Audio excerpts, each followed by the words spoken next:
পর্যটন খাতকে আরো এগিয়ে নিতে এবার ভ্রমণ ভিসায় নিয়ম আরো সহজ করল নিউজিল্যান্ড। নতুন নিয়মের আওতায় দেশটিতে ভ্রমণকারী পর্যটকেরা যাতে ভ্রমণে থেকেও সহজে কাজ করতে পারেন সেই সুবিধা রাখা হয়েছে। যারা ভ্রমণের মধ্যে থেকেও অনলাইনে কাজ করেন তারা এই ভিসা নিয়মের সুবিধা পাবেন। ব্রিটিশ সংবাদ মাধ্যম বিবিসি বলছে, নতুন নিয়ম অনুযায়ী পর্যটকেরা নিউজিল্যান্ডে 90 দিন পর্যন্ত অবস্থানকালে বিদেশি নিয়োগকারীর জন্য দূরবর্তী কাজ করতে পারবেন। তবে এর বেশি সময় অবস্থান করলে কর সংক্রান্ত জটিলতায় পড়তে হবে। নিউজিল্যান্ড সরকার সোমবার জানিয়েছে, এই পরিবর্তনের উদ্দেশ্য হল দেশটিতে ভ্রমণের জন্য ডিজিটাল নোমাড বা ডিজিটাল যাযাবরদের জন্য আরও আকর্ষণীয় করে তোলা।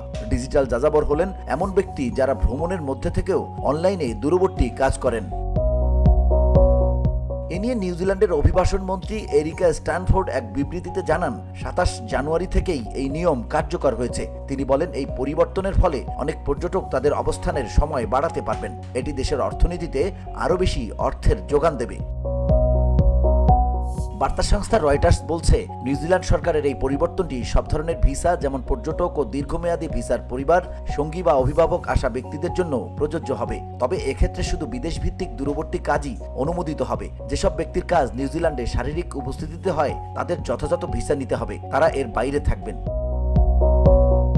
তিনি ঘোষণার পর একটি সংবাদ সম্মেলনে বলেন, কতজন লোক সুযোগটি গ্রহণ করবে সে সম্পর্কে তিনি নিশ্চিত ছিলেন না। তবে ডিজিটাল যাযাবর ভিসা বিদেশে বেশ জনপ্রিয় হয়ে উঠেছে। নিউজিল্যান্ড এমন লোকদের টার্গেট করছে যারা এখানে কাজ করার এবং ভ্রমণের সুযোগ চান।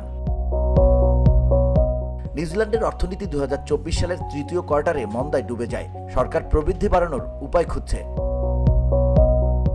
VOD Bangla news desk.